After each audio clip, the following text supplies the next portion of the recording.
Bonjour, merci d'être encore là. C'est vraiment un plaisir d'avoir Culture Montréal qui présente ce panel aujourd'hui. On a parlé de plein de choses, on a parlé d'urbanisme, on a parlé de santé, on a parlé de plein de sujets, mais on n'a pas encore parlé du rapport des artistes à la nuit, puis c'est eux qui, pour beaucoup, font la nuit. Donc, c'est vraiment le fun d'avoir ce moment-là. Aujourd'hui, ça va changer un peu de toutes les autres discussions qu'on a eues, plus techniques, qui reviennent et tout depuis le début de la journée.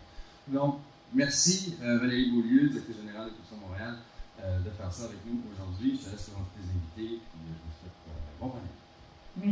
Merci Mathieu pour l'invitation. Bonjour tout le monde. Donc oui, Valérie Beaulieu, directrice générale de Culture Montréal. Ceux qui ne connaissent pas Culture Montréal, donc on est un organisme sans but lucratif, indépendant, non partisan, mais qui regroupe beaucoup de Montréalais, Montréalaises engagés à ancrer la culture au cœur du développement de Montréal. Donc vous dire que les sujets de prédilection de Montréal 24 sur 24, c'est des sujets auxquels Culture Montréal, depuis 20 ans, s'intéresse parce que la culture, ça se fait quand même beaucoup la nuit. Donc, toutes les questions de vie nocturne nous interpellent beaucoup. Puis, c'est sûr que nous, on s'intéresse évidemment à tout ce qui est, on va dire, politique, encadrement et tout ça, parce que l'organisation, finalement, c'est une organisation qui cherche beaucoup à trouver des solutions, en fait, pour qu'il y ait une belle cohabitation entre les résidents, mais aussi entre la culture la nuit. Mais là, aujourd'hui, même si Mathieu aurait aimé ça, qu'on parle de politique, qu'on parle d'appui à toutes les actions, nous, on avait envie de digresser un peu, puis on avait envie de se concentrer sur les artistes, les créateurs qui vivent de nuit. On avait envie de planer un petit peu avec vous aujourd'hui. Et donc, je vous présente trois artistes et créateurs pour qui la nuit est au cœur de leur démarche artistique ou encore de leur pratique. C'est trois profils très différents, mais tout aussi intéressants l'un que l'autre. Puis je vais les laisser se présenter. Puis avec leur présentation, on va voir un petit peu derrière, sur l'écran, leur travail. Et je vais commencer avec une star internationale, quand même, que plusieurs connaissent, Mistress Barbara. Je te laisse te présenter et on voit derrière toi comment tu animes les foules. Vas-y. Oui, bonjour. Alors oui, Mistress Barbara, 2S, jeu de mots entre Miss et stress. Grande stressée de la vie, évidemment.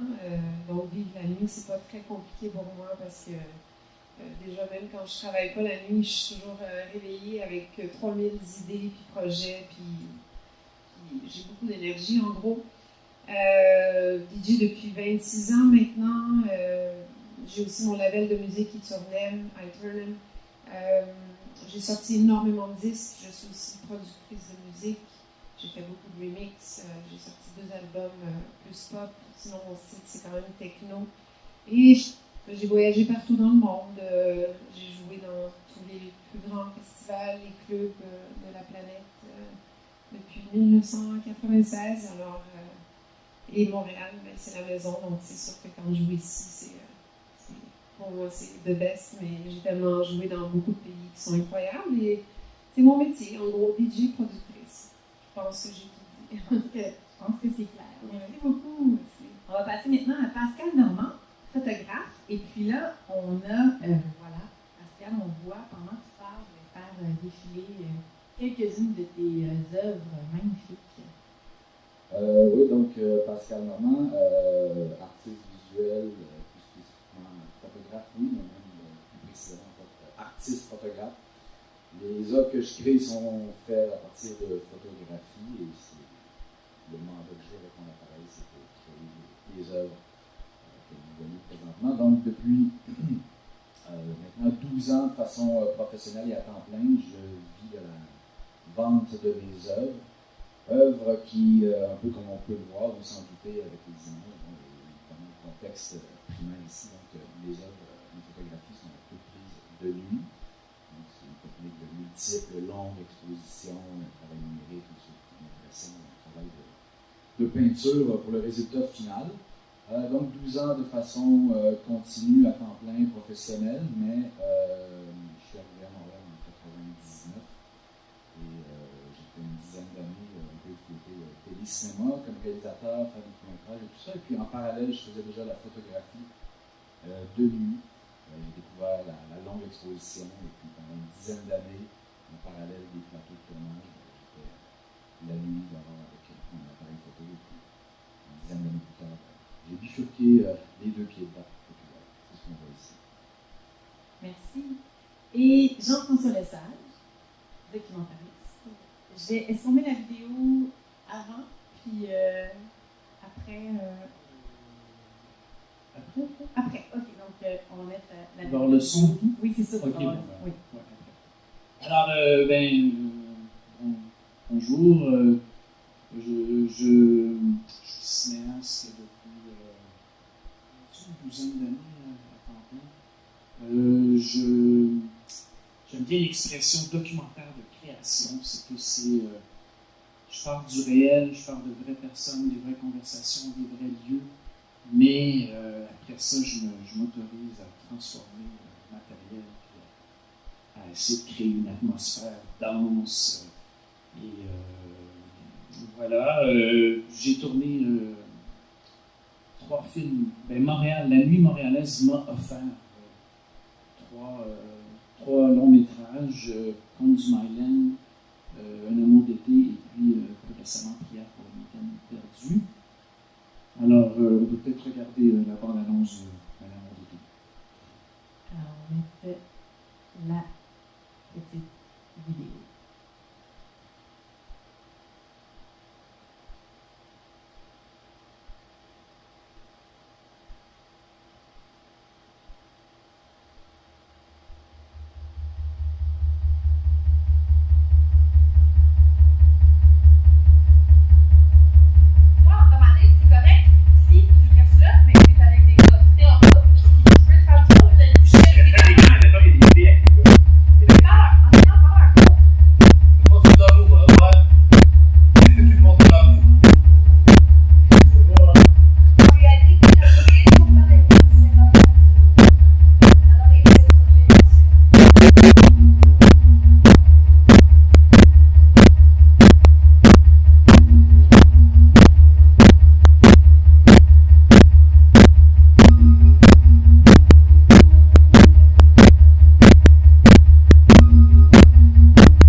Ça met bien la table, tout ça. Et je vais commencer. Ma première question, je voulais poser. Il faut savoir qu'on s'est parlé cette semaine pour préparer cette année-là. Première question que j'ai posée à nos 3 panélistes, parce que moi, je vais vous le dire, moi, je suis une couche chaude. Moi, la nuit, je ne connais pas ça. Donc, je suis très, très curieuse de leur réalité. Et je voulais savoir, êtes-vous des noctambules? Et si oui, à quel moment dans votre vie vous avez découvert que vous étiez noctambule? Et là, je vais commencer par Jean-François. Alors oui, je suis noctambule et insomniaque. Peut-être la période la plus poussée au niveau de ma vie nocturne, c'est peut-être... j'ai vécu 6 ans à Pékin, et puis l'été est très très chaud.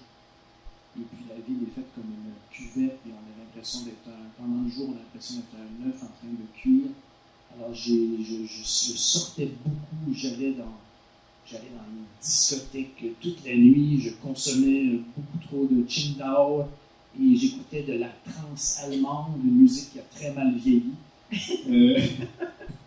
Et voilà. Et après ça, une fois que j'étais sur ce nouveau fuseau horaire, ben là, j'ai fait un premier film la nuit aussi, dans les nuits de Pékin, où j'interviewais des gens sur leurs histoires d'amour de 9h le soir à 3h du matin. Je racontais des vies. Donc voilà. C'est comme ça que tu as appris que tu es devenu noctambule. Pascal? Je ne vais pas faire mentir la question et la préparation derrière tout ça, mais je ne me considère pas tant comme un noctambule. De toute façon, je pense que c'est pas lui.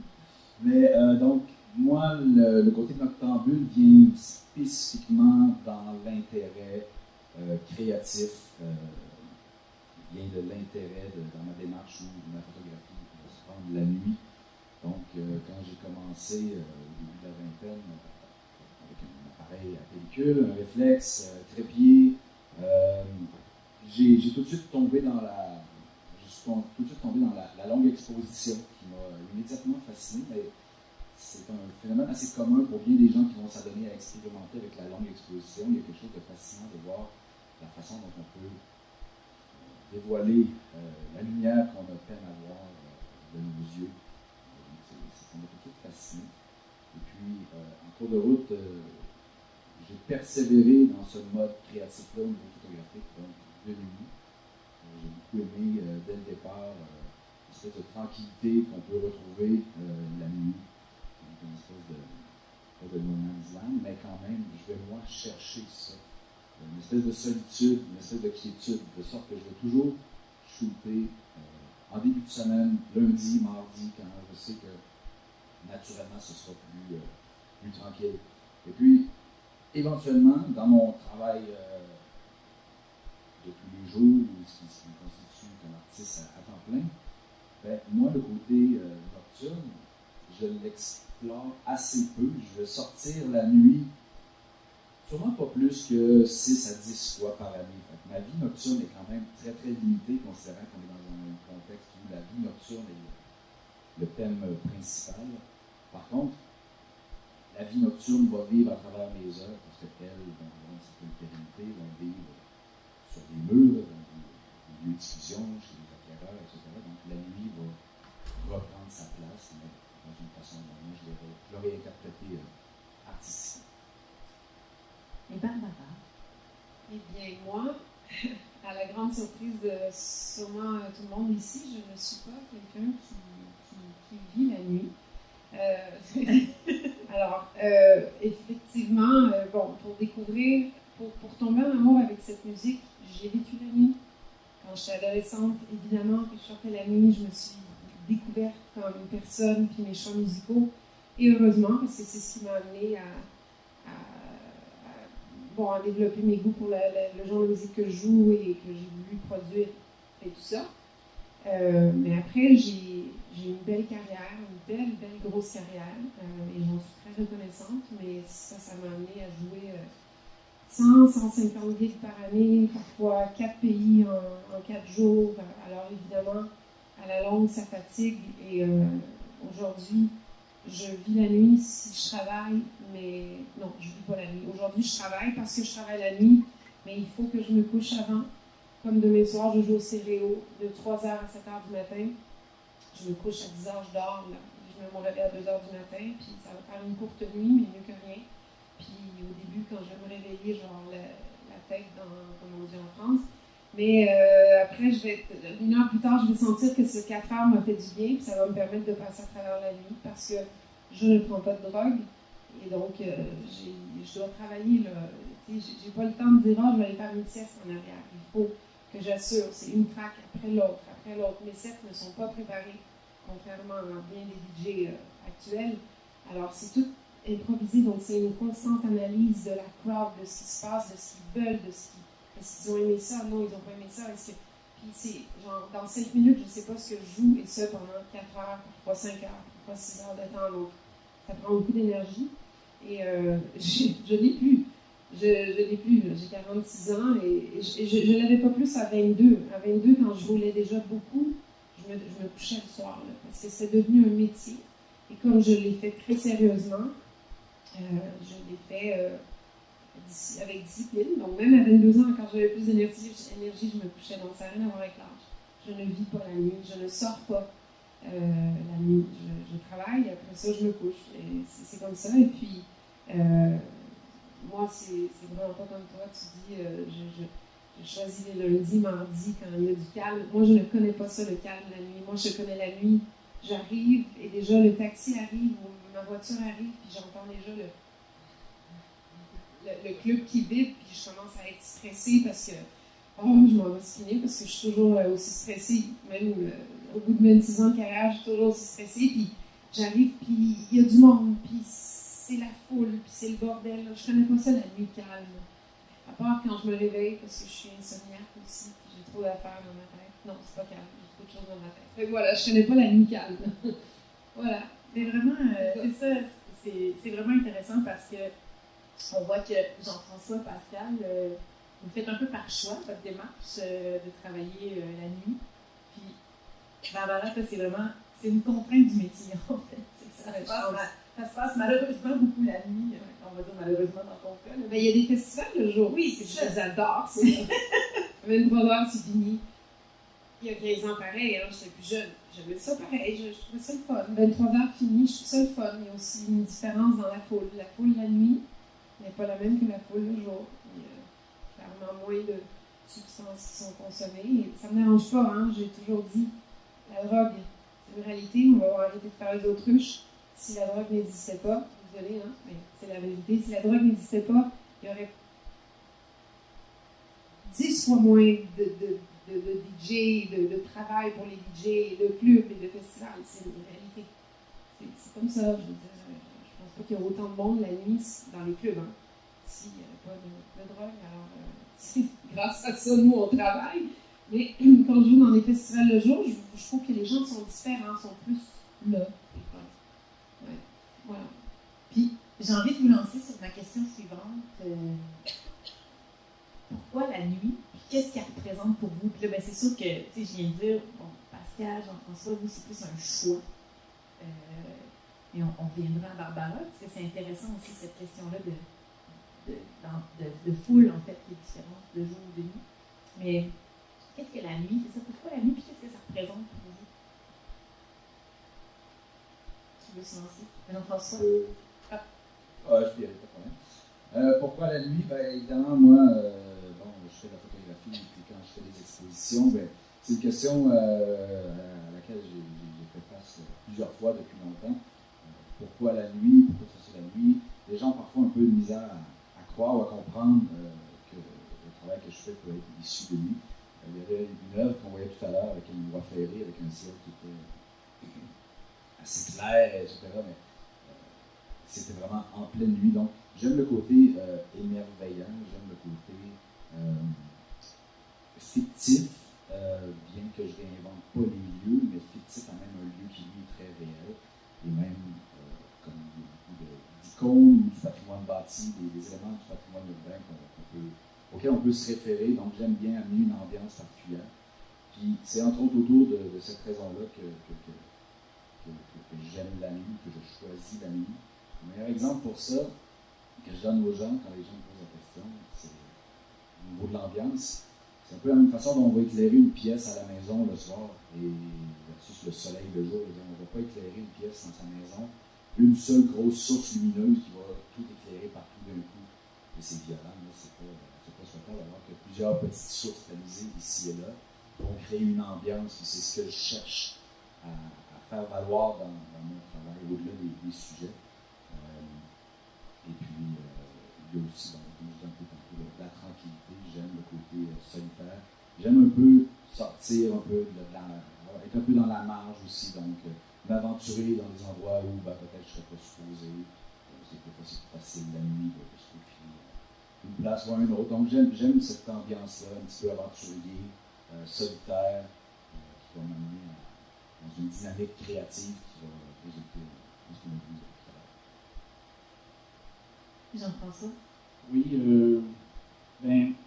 moi j'aime les éclairages de nuit, j'aime les lampadaires, ces sources différentes, ça peut être des néons, le feu de camp sur le Mont-Royal, le reflet des cibles sur le visage, quelque chose qui me il y a aussi une paresse là-dedans, c'est que Ça me fait. la nuit en cinéma, je peux faire de plusieurs nuits, une seule nuit, alors que le jour, c'est tellement subtil, toutes les nuances d'éclairage qu'on a pendant la journée, c'est beaucoup plus difficile de créer, parce que le documentaire de création, je m'autorise à transformer la chronologie d'une soirée ou d'une conversation, mais essayer de faire ça, se tourner le jour, c'est plus compliqué, il faut passer beaucoup d'heures en réalisation.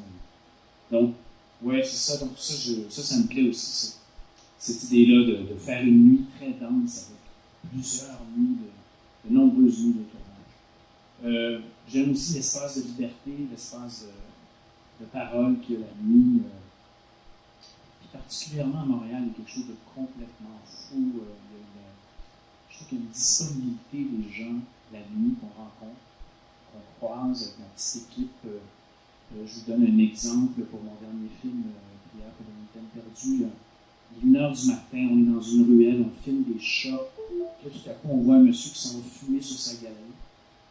Puis là, il est au 3e étage, on est dans la ruelle, et puis on lui dit « Monsieur, on fait un documentaire de création, est-ce qu'on peut vous poser une question? » Il dit « Oui, mais il est tard, là, puis et on lui demande « Qu'est-ce que vous avez perdu, que vous aimeriez retrouver? » Puis là, on enregistre la réponse, la perchiste enregistre la réponse, puis là, on trouve que ce ne sera pas du bon son. « Monsieur, est-ce qu'on peut venir chez vous, vous mettre un sans-fil, puis après ça, nous, on reste ici. » Alors, il y a comme une espèce de disponibilité, de générosité des Montréalais qui est complètement folle. À Montréal, je me fais dire oui, 8 fois sur 10, les gens acceptent. Dans d'autres contextes où j'ai filmé, c'était vraiment pas ce même ratio-là. Les gens étaient très généreux, ceux qui acceptaient, mais c'était pas du tout de... Alors, il y a cette dimension-là de tourner la nuit à Montréal qui est fantastique. Puis des fois, on peut tomber sur un artiste solitaire et ça n'a pas de prix. C'est pas arrivé encore, Pascal, mais un jour. Ou un DJ qui sort d'un club. Oui, exactement. Mais c'est intéressant parce que quand on vous écoute, vous avez 3 angles différents vraiment de la nuit. Pascal, la solitude dans tes œuvres, en fait, il y a vraiment une beauté de la nuit, mais des endroits un angle où on se dit waouh, ça vaudrait quasiment la peine d'aller faire une marche la nuit, de voir ça, d'assister à ça. Mais on sent vraiment une solitude, mais pas, je dirais, anxiogène, une envie d'avoir l'espace à soi, d'être seul. J'en prends ça, c'est les rencontres impromptues, des gens qui vivent de nuit, mais qui sont dans un peu les hasards. Et puis, Barbara, toi, c'est vraiment la foule, la vie de nuit, les gens qui vont pour... Il y a quelque chose de... Il y a beaucoup de monde, une foule, comme tu disais, une crowd, qui est là pour vivre toute la nuit. Et puis, donc, c'est intéressant ce mélange-là. Donc, vous avez vraiment 3 regards différents, en fait, sur la vie de nuit. Puis, Barbara, c'est aussi, justement, c'est vraiment ce jour qui ne finit pas, en fait, là, avec les foules qui sont différentes, soit de jour ou de nuit. Pour les gens ou pour moi? En fait, mais pour toi, en fait, je pense, hein, parce que... moi, il finit, je me couche. Il recommence très, très, très tôt. Parce que c'est comme ça, vraiment. Puis après, évidemment, quand je rentre à la maison à 10h, 11h du matin, je ne me couche pas. Là. Ça ne sert à rien. Là. C'est parce que je suis à la maison. Et si je suis, par exemple, à Paris, je rentre à 8h du matin à l'hôtel, peut-être que j'ai un vol à midi. Si je peux dormir 1 heure, je dors. Je vais à l'aéroport. Si je peux dormir 1 heure dans l'avion, je dors.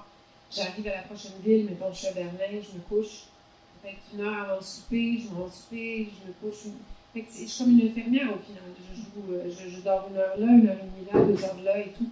J'ai pas le choix, sinon j'ai pas l'énergie pour dealer avec 4-5 heures de musique d'affilée. C'est les gens qui sortent, eux, ils veulent oublier leurs soucis, ils veulent se changer les idées à la fin d'une semaine de travail, le stress et tout, s'amuser. Et moi, si c'est mon travail, et moi, si je ne le fais pas bien, ils ne vont pas me rappeler pour jouer. Il y a beaucoup de DJ dans le monde, il y a beaucoup de compétition, puis ça a l'air facile de même, mais si les gens n'ont pas aimé ta soirée, ben, ça se parle, les forums, les trucs. Tu ne retournes pas dans les endroits. Tu sais, si j'avais pas rempli le pique-nique électronique pendant, je sais pas, 17 années d'affilée, peut-être ça fait 17 ans que je joue pour eux, je ne me consacrerais pas toujours le dimanche de la fête du travail, qui est un dimanche super populaire que tous les DJ aimeraient voir, mais je me le laisse pour moi. C'est super, c'est vraiment le fun, mais parce que je peux aussi, parce que je leur mets 17 000 personnes sur le champ, donc c'est parce que j'assure parce que je me repose, puis je me couche. C'est vraiment une autre qualité, j'imagine que on s'attendrait à ce qu'un cinéaste dise « Oh, il faut que je dorme et tout », puis la DJ, je on va dormir. Et non, ce n'est pas comme ça, pas pour moi en tout cas. Ouais. Puis, bien évidemment, ensemble, on a beaucoup parlé de la nuit, mais on a beaucoup parlé de Montréal aussi, parce que c'est un sujet de prédilection. Barbara, toi, tu parlais de Montréal parce que tu disais qu'évidemment, vous avez les trois un affect particulier pour Montréal. Toi, tu disais que quand tu étais à Montréal, bien évidemment, tu tournes partout dans le monde, mais que tu étais à la maison, il y avait quelque chose de particulier. Un amour vraiment inconditionnel que je sens, c'est génial. Ça fait que je ne veux pas les décevoir, les Montréalais. Là. Je travaille très fort tout le temps pour donner de mon mieux tout le temps. Ouais. C'est magique, Montréal. Même si je suis d'accord avec ce que Jean-François disait, il y a une générosité, il y a une sympathie. Sympathie, non, ça se dit pas en français, sympathie, comme quand quelqu'un meurt. Je veux dire, les gens sont sympathiques. Donc, sympathie, j'imagine, anyway. Qui est particulière avec les Montréalais. Oui, puis Pascal, toi, évidemment, on le voit, ton sujet c'est la nuit, mais c'est aussi Montréal. Là, tu vis maintenant en banlieue, tu n'es plus nécessairement à Montréal, mais tu disais que ça restait quand même Montréal, ton... Oui, Montréal est absolument un personnage central dans mon travail au niveau des sujets. C'est là où j'ai commencé à explorer, c'est là où j'ai approfondi mes explorations. Et puis même si je suis plus à Montréal maintenant, Montréal demeure un sujet de prédilection. En fait, c'est-à-dire, ce à quoi je m'intéressais avant toute chose, c'est le patrimoine bâti. Là-dedans, au niveau montréalais, bon, il y a le patrimoine urbain que j'adore, quelques icônes que je vais effleurer ici et là, mais il y a vraiment un côté éclectique à Montréal. J'ai toujours comparé Montréal à une espèce de courte pointe, c'est vraiment fracturé ici et là, les quartiers, les zones. Et puis moi, dans mon travail, je travaille au niveau de la démarche beaucoup l'aspect identitaire. C'est-à-dire comment les gens vont se refléter sur le patrimoine bâti qui va se retrouver dans les œuvres. Et puis, j'adore toutes les strates, les couches d'interprétation identitaire que se fait dans mon travail. C'est-à-dire, surtout si on prend le patrimoine industriel, c'est des éléments du patrimoine bâti qui sont, pour la plupart, ou en tout cas celles qui ont marqué les générations antérieures, des éléments du paysage urbain qui sont en voie de disparition, qui sont en fin de vie. Et puis, les couches identitaires, il y a toutes les générations passées, donc les gens qui me disent « Ah, mon grand-père a travaillé là, mon père avait livré là. » C'est riche d'histoire. Et puis moi, au départ, c'est la richesse visuelle que j'aimais, puis le côté atypique de ces bâtiments-là. Il y a tout l'aspect identitaire et l'histoire qu'il y a derrière. Puis maintenant, on va s'y référer souvent parce que c'est des éléments qui sont d'une certaine ampleur ou d'un côté atypique, comme je disais, sous une forme d'identité qui va marquer un quartier, c'est-à-dire ou un point de repère. Et pour ne pas le nommer, l'enseigne Five Roses, comme tous les photographes s'y sont donnés. Mais c'est un repère visuel, c'est un repère identitaire. C'est un élément comme les autres qui sont dans une certaine passivité au quotidien, mais qui vont éventuellement vivre dans le cœur des gens. Puis on le voit juste quand les bâtiments vont venir pour être soit démolis ou transformés, ou comme justement l'enseigne Five Roses ou la peine de lait Guaranteed Pure Milk. Quand ça vient pour être démoli ou tassé, là, les gens se réveillent et puis là, l'émotion embarque. Donc, l'identité, l'appartenance, la mémoire collective, tout ça crée un tout qui est vivant. Et puis, moi, dans mon travail, une chose qu'on va me dire aussi occasionnellement, c'est que les éléments que je vais reprendre, au quotidien, les gens, comme je disais, c'est dans une certaine passivité. Donc, les gens les voient, les reconnaissent, mais ils ne s'y attendent pas tous les jours parce que ça fait partie des meubles. Mais la façon dont moi je vais les revoir, à travers ma démarche, à travers ma technique, les gens vont se remettre à les apprécier. Et puis, ils vont se remettre à les apprécier, oui, dans l'œuvre, mais au quotidien aussi. Si quelqu'un fait l'acquisition d'un bâtiment typique à Montréal, ou un bâtiment industriel, ou quelque chose qui compose des sujets auxquels moi je m'intéresse, ben, les gens, parce que dans la vie, ils vont dire hey, regarde, ça, c'est l'œuvre que j'ai chez moi, c'est le bâtiment qui est là. Avec une espèce de retour à ce niveau-là sur l'intérêt du patrimoine bâtiment. Puis Montréal, ben, c'est ça. Ben, Montréal est très riche de ça. De moins en moins, mais c'est toujours ce qui m'a allumé, le côté un peu trash, un peu sale, éclectique. Pour moi, c'est visuellement riche. Pour moi, ça n'a jamais été laid, ces éléments-là. Ça a toute la beauté du monde dans mon œil. Puis je m'occupe, si on veut, d'une certaine façon, de le partager finalement. Et ça marche, ça marche. Jean-François, ton rapport à Montréal? Moi, j'ai vécu 12 années à l'extérieur de Montréal.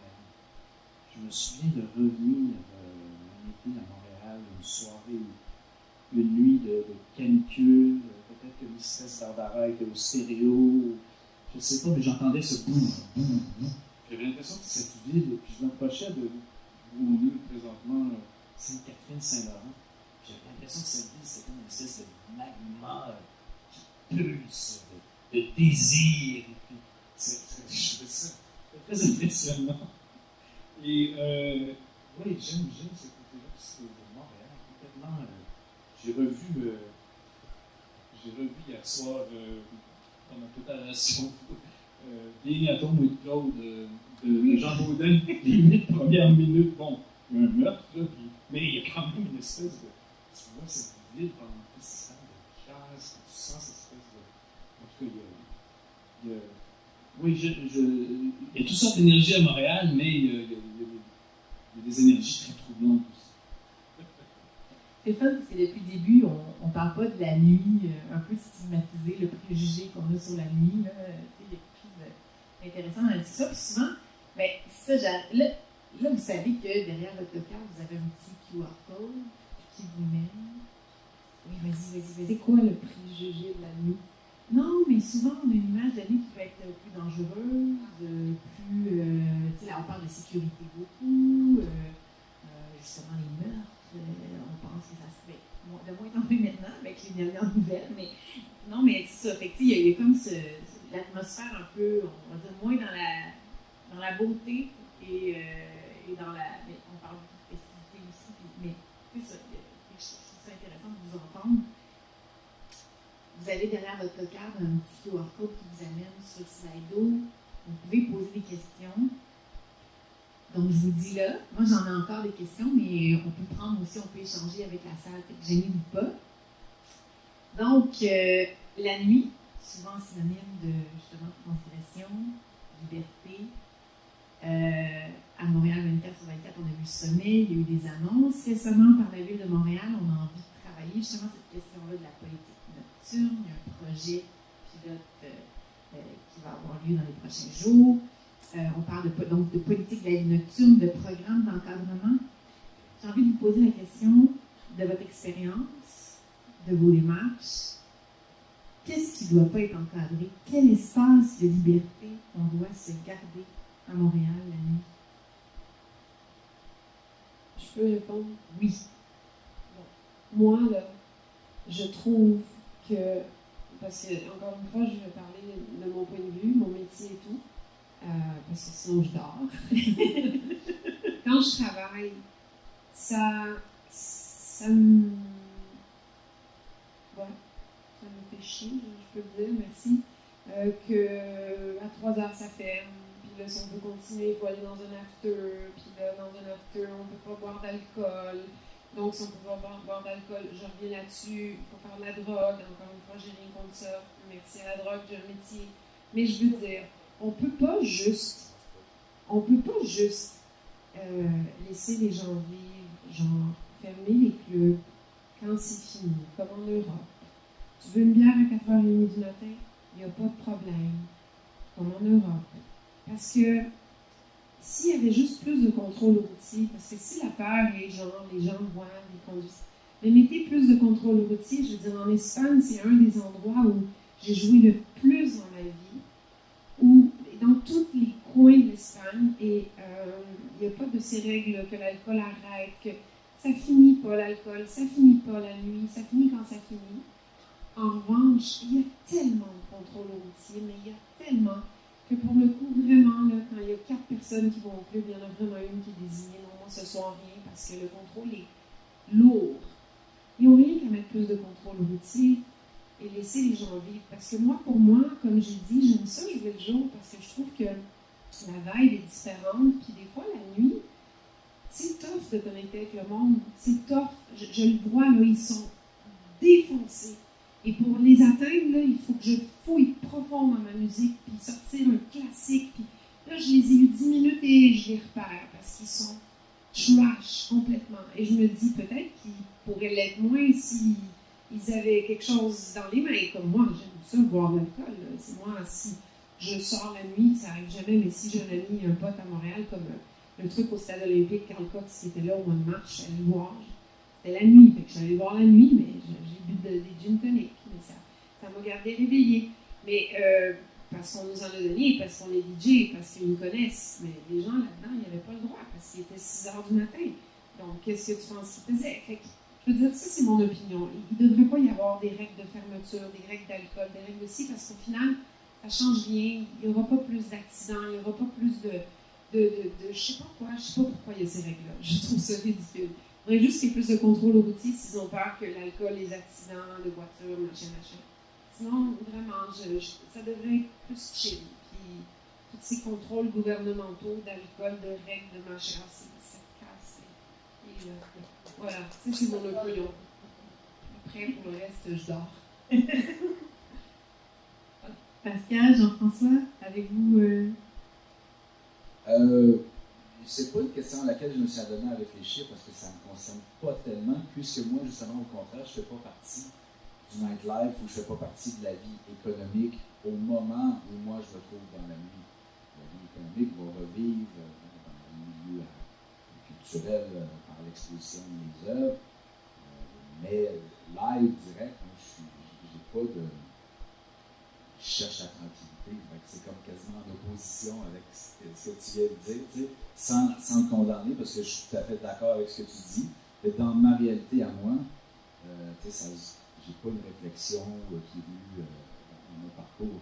Cela dit, je souhaite aucunement que ça arrive encore, ou peut-être hypocritement, pas hypocritement, mais égoïstement, pardon, un peu, mais quand il y a eu le couvre-feu le printemps dernier, le couvre-feu qui a duré quelques mois, je ne savais même pas que je pouvais aller shooter, parce que déjà, ça avait commencé l'hiver. Le couvre-feu. Non. Mais la nature de mon travail professionnel légitimait le fait que je sorte la nuit. Par contre, comme travailleur autonome, c'est un peu embêtant de me auto-déclarer, auto-signer une autorisation, de sortir et dire voilà, je suis un photographe de la nuit. Puis quand est arrivé le mois de mars, cette période, puis là, il faisait beau. Les shows, les jours de moment qui m'est passé. Fait que déjà, j'aurais commencé à shooter, puis je me suis demandé, mais qu'est-ce que je vais faire? J'ai appelé quelqu'un au gouvernement, il me dit, prémunis-toi de tout ce qui va démontrer facilement avec la police, articles de journaux, ton numéro d'entreprise, tout ce qui montre que tu es sérieux, puis que, à la limite, il va dire, ouais, mais fallait le jour, mais non, moi, je suis un artiste, c'est ça mon affaire. Mais tu veux régler ça avec le policier sur place et non pas avoir l'amende de 1500$, il fallait régler ça devant un juge. Bref, je me suis mis mes affaires, puis j'ai shooté, puis j'ai eu une strip à shooter pendant le couvre-feu. C'est pour ça que je disais, je veux pas que ça revienne, mais en même temps, tu sais, égoïstement, tu sais, j'ai trippé longtemps, mars, avril 2021, l'année passée, c'était vraiment, vraiment trippant. Je me suis arrêté, ça a bien été. À un moment donné, les policiers sont venus parce que j'étais couché par terre, puis quelqu'un les a arrêtés parce qu'il pensait que j'étais mort. Un corps inerte, mais c'était juste pour faire ma shot, là, tu sais, mais les gens avaient juste ça regarder, il n'y avait rien, personne d'autre dans la vie, fait qu'un gars couché à terre, c'était une douche. Mais bref, moi à ce moment-là, ouais, j'ai vraiment tout fait. Sous la main?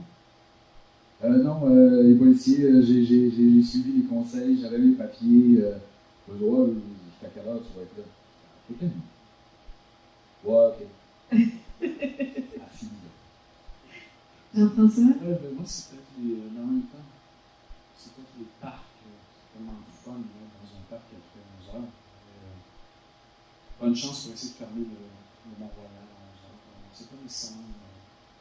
Non, parce qu'en Europe, quand même, à Paris, les parcs ferment, où il y a plusieurs. Mais ici aussi, ils sont censés fermer. Ils sont censés fermer. Oui, Mais même si ils sont il il va trouver justement peut-être des oiseaux rares qui vont transgresser ça et qui vont servir bien ton sujet. Oui, c'est ça, mais en même temps, c'est pas la grande cause. Là, ne fermez pas le Mont-Royal à 11 heures, parce que de toute façon, c'est impossible à fermer cette matinée. Non, mais c'est ça, c'est qu'on ne voudrait pas qu'il y ait un encadrement plus strict d'une certaine façon. On voudrait On a une question de la salle qui est super intéressante. Vous avez parlé de ce que vous aimiez des Nuits de Montréal, mais qu'est-ce qui vous plaît moins? Y a-t-il quelque chose que vous changeriez, que vous aimez d'ailleurs, de d'autres villes, mais qu'on n'a pas eu? Il y a peut-être eu plus d'autres villes que vous pensez que moi, Ouais. pas pour moi. Ben oui, écoute. À partir du moment où tu veux, encore une fois, parce que je suis DJ, parce que j'ai fait cette comparaison avec l'Europe, je pense, je viens de le dire, j'aime pas qu'il y ait des règlements comme ça qui forcent. C'est drôle, il y a tellement de DJ qui disent, qui viennent à Montréal, qui disent I love Montreal, it's so funny, those after hours. Et je ne connais pas beaucoup de villes qui ont des after. Je veux dire, quelque chose qui commence à 3 heures. Dans le fond, la seule chose qui différencie ça, c'est l'alcool. On est-tu d'accord? Parce que c'est juste ça, c'est juste l'alcool. Ça, moi, ça me plaît pas. Mais ça n'a pas vraiment rapport avec la nuit. Évidemment, la nuit, ça me dérange quand moi, je décide de dormir, puis mon voisin fait du boum, boum, boum, boum, boum, boum. Ça, je pense que c'est pareil pour tout le monde. C'est pas Montréal, c'est partout. Je sais pas. Qu'est-ce que j'aime pas la nuit à Montréal? Je ne sais pas. Parce qu'encore une fois, moi, j'ai pas... Quand je travaille, on vient me chercher, on me ramène. Est-ce que je ne suis pas bien placée pour dire Montréal, c'est dangereux la nuit? Je ne sais pas. I'm all taken care of. Est-ce que les transports sont pas bons la nuit? Je ne sais pas. On vient me chercher, on me ramène. Fait que je ne suis pas bien placée pour dire ces choses-là. Je ne suis pas la bonne. C'est ça. Voilà. Ben, c'est ça, moi non plus, finalement, parce que j'ai shooté un peu ailleurs, mais tu sais, c'est dans des villes similaires ou des règlements similaires. Je n'ai pas nécessairement vu de différence ailleurs. Il n'y a pas grand-chose que j'aime pas. Jean-François? Moi aussi, pas grand-chose que j'aime C'est pas. vraiment des amoureux de Montréal, une affaire. Ouais, c'est Mais ça. en même temps, c'est sûr que la nuit montréalaise, c'est pas une utopie non plus, ça passe, toute sorte d'affaires. Oui, il y a des coins de rue moins fun. On a juste à, je sais pas, là, regarder si ça parti. Mais c'est pas tellement dans ma démarche d'aller Oui. suivre la dernière fusillade. Non, mais c'est heureusement. Oui, il me semble que c'est ça, des fusillades, Oui. des choses plates la nuit aussi, tout le monde. Non? Voilà, la nuit n'est pas une utopie, mais elle est pleine de beauté. J'ai une question. Oui. Est-ce que la personne qui a posé la question peut dire si elle ou lui n'aime pas la nuit, par exemple? Pour quelle raison? Ça se fait-tu? Ou... C'est une question anonyme. Est-ce que cette personne veut se dévoiler? La nuit, tous les chats sont gris. Non, je pense que c'est ça. Okay. Curiosité.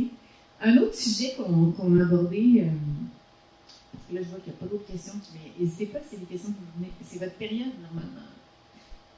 On a beaucoup parlé parce que vous êtes à peu près tous comme. On est à peu près les 4 du même âge, je crois.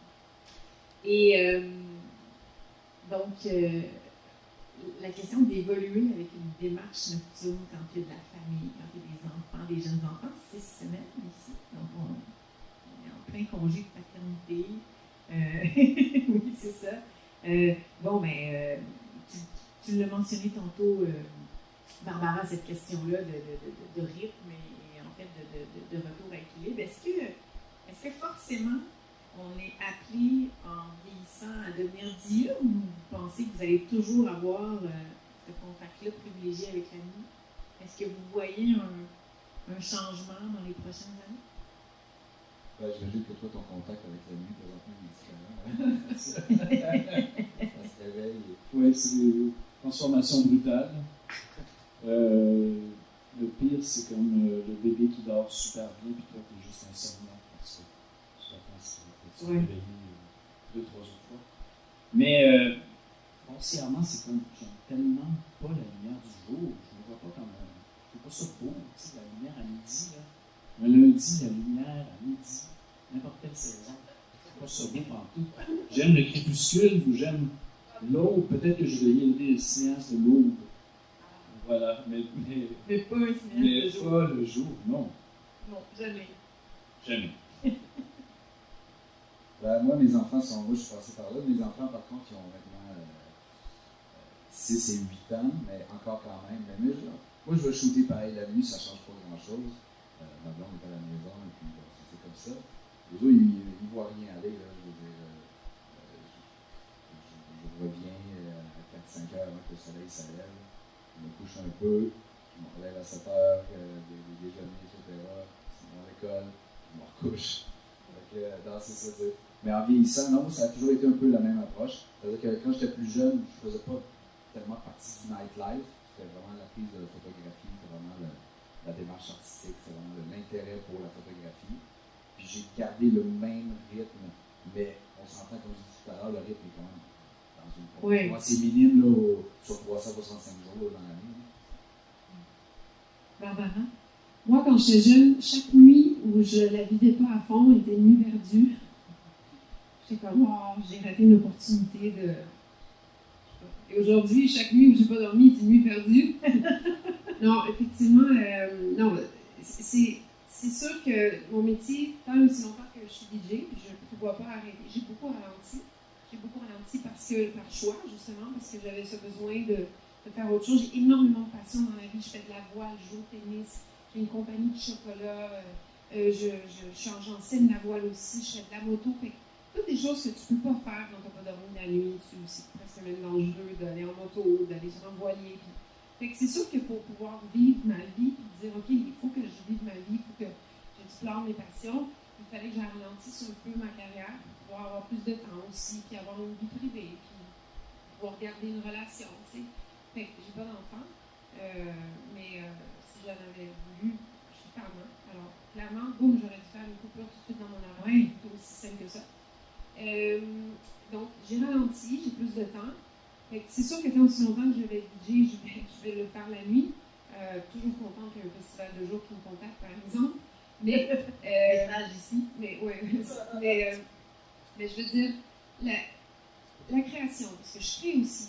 J'ai des amis, ils me disent, oh, moi, création avant 21h, il n'y a rien qui se passe. Je soupe, je m'en vais dans mon studio, puis là, je commence. Puis là, j'y vais, je passe la nuit.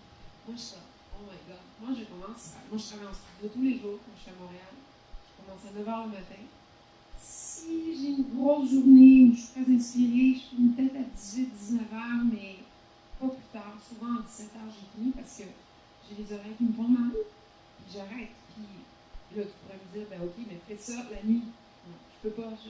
Moi, la nuit, c'est pas fait pour créer ou pour. Non, je travaille le jour. C'est un travail pour moi. Alors, je travaille le jour. Ça se passe très bien pour moi. J'adore la lumière du jour. J'adore le soleil. Faire la voile, jouer au tennis. Moi, c'est le jour. Puis je trouve ça plate. Ça, c'est un peu des préjugés. De dire, si tu vis pas vraiment la nuit, t'es pas vraiment une vraie. Je suis une vraie, là. Ça fait 26 ans que je suis une vraie, mais la nuit, je dors. Puis on le dit tout le temps, hein, chaque nuit perdue, tu peux pas rattraper une nuit en dormant le jour. J'ai un peu de la peine pour toi, pour ta santé. Non, c'est pas des préjugés, mais on rentrera pas dans la santé parce que ça va être trop long. Mais non, c'est ça, la nuit, c'est pour dormir. J'ai pas le même roulement que toi. Ouais, je comprends.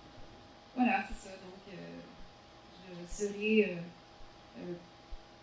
Je suis pas nocturne et je resterai au même niveau jusqu'au jour où j'accroche mes platines. Je sais pas si je vais accrocher mes platines. J'ai pas besoin d'accrocher mes platines comme les joueurs de tennis. Je peux faire ça aussi longtemps que j'ai de l'ouïe. Il m'en reste encore. Alors, voilà, c'est ça.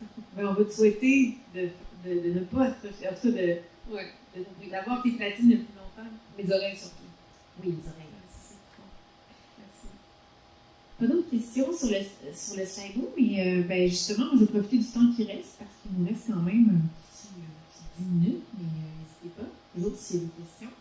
Ben, petit moment de promo, vos projets à venir, qu'est-ce qui s'en vient pour vous? À part changer les couches, Jean-François, as-tu des choses en gestation? Alors, un film qui s'intitulera La nuit La nuit noire m'a donné des yeux noirs. Et c'est tourné la nuit aussi, au crépuscule et à l'aube. Donc, là, les raccords d'éclairage. Et c'est tourné en Gaspésie. Et c'est Wow. deux artistes dissidents chinois qui traversent toutes sortes de paysages ensemble, qui arrivent dans une cabane, sur une petite bouteille de vin, une petite Qingdao, et qui discutent ensemble toute la nuit. Alors, je ne veux pas tout vous raconter, là, mais ils discutent de la démocratie en Chine, du processus créatif, il y en a un qui est un peintre, l'autre qui est un écrivain.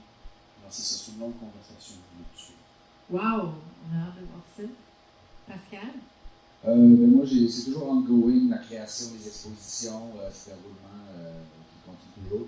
Donc, les expositions qui s'en viennent, je pense que le prochain truc que j'ai, c'est Montréal en or, dans le village, sur Sainte-Catherine, donc fin juin. Ensuite, j'ai une exposition à Toronto. Mais à travers tout ça, je continue de créer. Je suis toujours en train de travailler à temps plein sur de nouvelles œuvres et puis tout le travail de représentation aussi.